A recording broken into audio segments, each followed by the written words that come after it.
রোজার নিয়ত ছাড়া রোজা হবে না।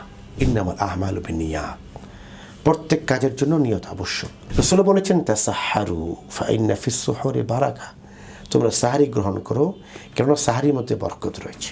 আসসালামু আলাইকুম ওয়া রাহমাতুল্লাহি ওয়া বারাকাতুহু। আলহামদুলিল্লাহি রাব্বিল আলামিন ওয়াসসালাতু ওয়াসসালামু আলা রাসূলিহিল আমিন ওয়া আলা আলিহি ওয়া আসহাবিহি আজমাইন ওয়া মান তাবিআহুম বিইহসানিন ওয়া ঈমানিন ইলা ইয়াউমিদ্দিন, আম্মা বা'দ।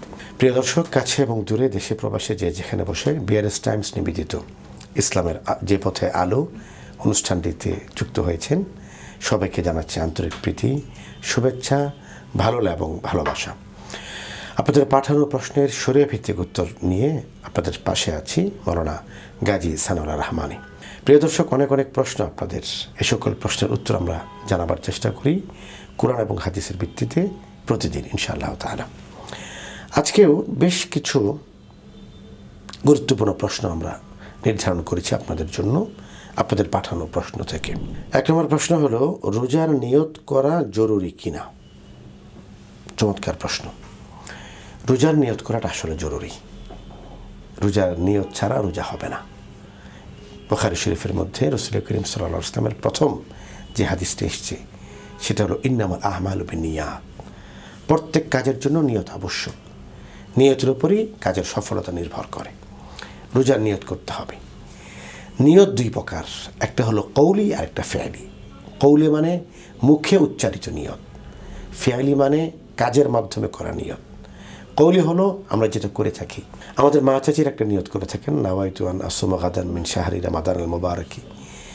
এই নিয়তটা আসলে আবশ্যক না, তবে একটা নিয়ত যেন আমাদের থাকে। রোজা শুরু হলো, ফরজ রোজার নিয়ত করছি।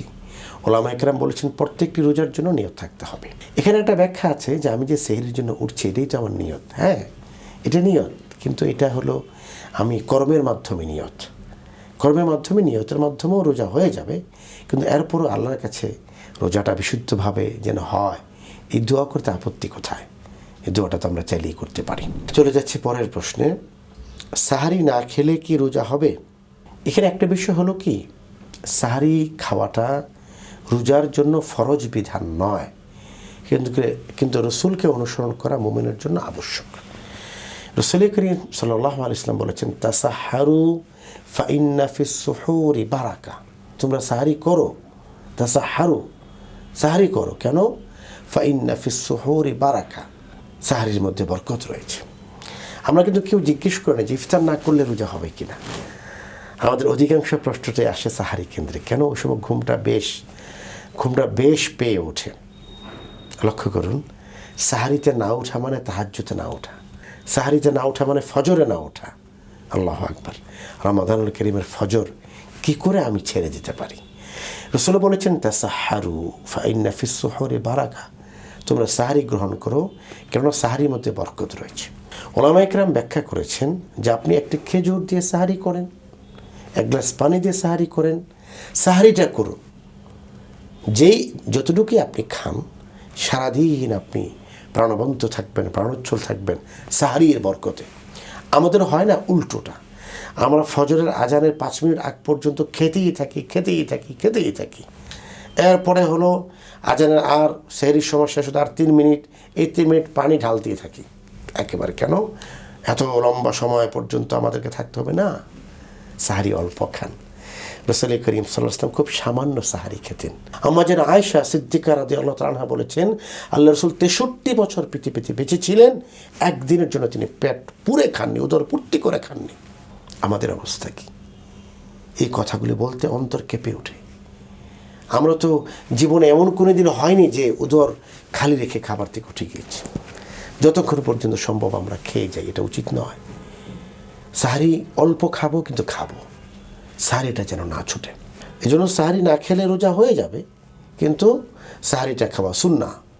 রসুল সাহারি খেতে নির্দেশ প্রদান করেছেন, এই জন্য একটা খেজুর হলেও খাবো। প্রাসঙ্গিকভাবে আরেকটি প্রশ্ন চলে এসছে, আমরা ইফতার করি খেজুর দিয়ে, খেজুরটা ইফতারে থাকে, সাহারিতেও যেন থাকে।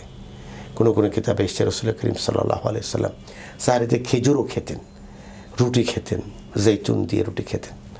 রাসূল করিম সাল্লাল্লাহু আলাইহি ওয়াসাল্লাম জবের রুটি খেতেন, তো খেজুর খেতেন, আসছে হাদিসে। তো এই জন্য আমরা সাহারিতে জন্য খেজুরটা রাখি।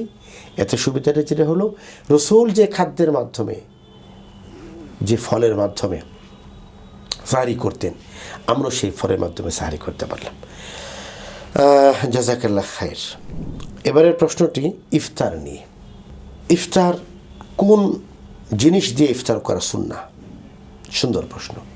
রাসূল করিম সাল্লাল্লাহু আলাইহি ওয়াসাল্লাম ইফতার করতেন খেজুর দিয়ে।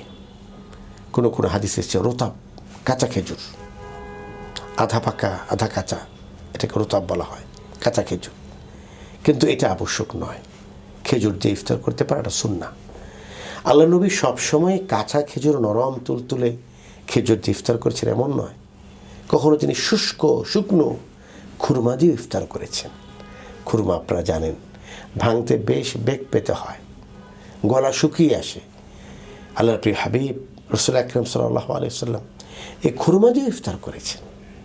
আমার আপনার সামনে কত বাহারি ইফতার না, আমার নবীর সামনে, প্রিয় হাবিবের সামনে এত বাহারি ইফতার ছিল না।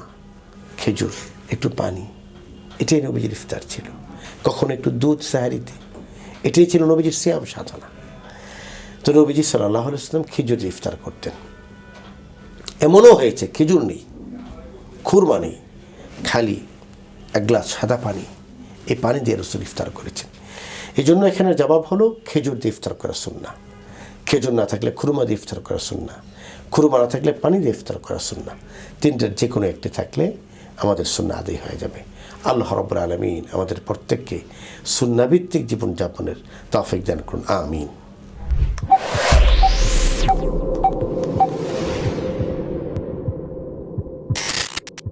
Experience next level illumination with Ray OmniTech's 40-watt tube light.